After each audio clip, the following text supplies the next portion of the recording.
let's talk about something that's becoming absolutely critical in sports today, the link between your physical and your digital security.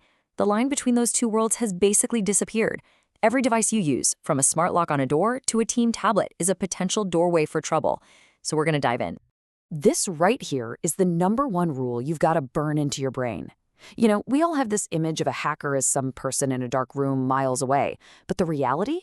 It's usually way, way simpler.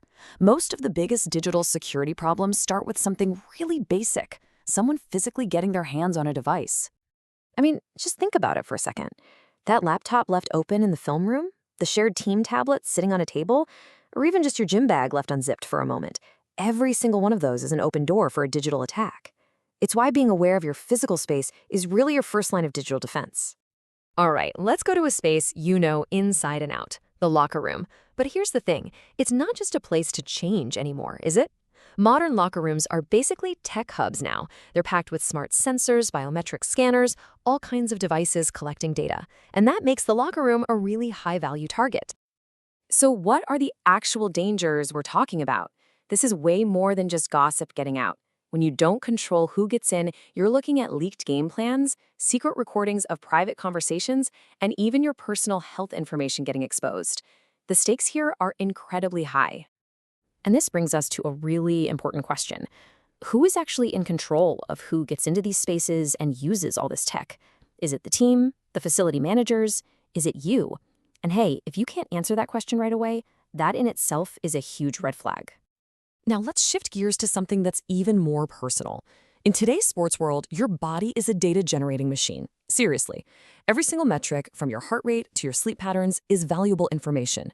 And because it's so valuable, it's also very vulnerable. The most important thing for you to know is where all this data actually lives. When you use a fingerprint scanner or facial ID, is that data staying right there on your device where you have control? Or is it being sent to some company's cloud server where you're just trusting them to keep it safe? You need to find out the answer to that for every single device you use. And here's the cold, hard truth. You can always change a stolen password, but you can't change your fingerprint.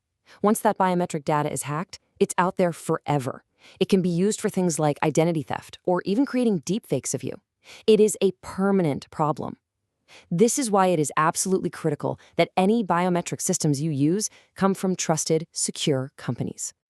Just let that sink in for a minute. This isn't just some abstract data we're talking about.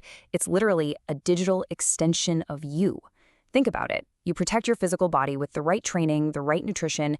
You need to bring that exact same intensity and focus to protecting your digital body. Let's make this super practical. Right now, at this very moment, who can see your data? Who has access to your sleep trackers, your nutrition logs, your training metrics? Is it just your coach and the medical staff? Or can the entire front office just pull it up whenever they want? If you have to pause to think about it, it's time to go find out.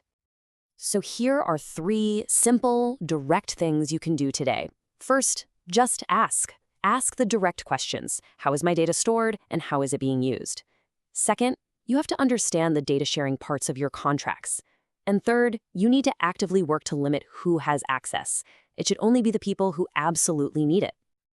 Remember that rule from the very beginning? The person you need to worry about is rarely the stereotypical hacker in a hoodie. The much more likely threat is someone who's already there, an insider, a guest, maybe even a former employee whose access was never shut off. Okay, now let's scale this up from you as an individual to the entire team. We're talking about the collective risk here, how to protect your team's most vital secrets, from the playbook itself to all of your internal chats and communications. This is the perfect way to think about it. Your team's group chat isn't just a place to hang out and share memes. It's a digital locker room. It needs the exact same level of security and access control as the physical one. Only trusted people should ever be allowed inside. So how do you lock down that digital locker room? First, make sure you're using encrypted platforms. Apps that scramble your messages so only the right people can read them. Second, limit access based on roles. Not everybody needs to see every single play. Third, and this is a big one, stop emailing sensitive documents like playbooks. And finally, get in the habit of regularly checking who's in your group chats and kicking out anyone who shouldn't be there anymore. Now, let's hit on one of the biggest and most common mistakes I see. Sharing passwords and logins. When everyone has their own individual login, there's accountability. There's a clear trail, you know who accessed what and when. But with a shared login, there is zero accountability. It creates a massive risk for everybody involved. And here's the personal price you could pay. If a playbook gets leaked from a shared account, how can you possibly prove it wasn't you who did it? You can't.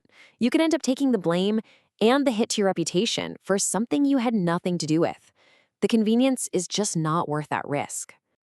Okay, we've covered a lot, so let's pull all of this together into one final, actionable playbook. This is your personal checklist for getting both your physical and your digital worlds locked down tight. Here it is, your final play. 1. Know exactly who's in charge of the tech and who controls access. 2. Regularly check on your smart locks and biometric systems. 3. Keep your own phone and laptop physically secure, always. 4. Insist on using your own login and never, ever share your password. And 5. The second someone leaves the team, make sure their access is cut off immediately. These are the basics of a strong defense. So, I'll leave you with this one question. After everything we've just talked about, I want you to think about your own situation right now. Your physical locker, your digital accounts, all that performance data. Is your digital locker truly secure? If the answer is no, or even just maybe, you now have the playbook to go change that.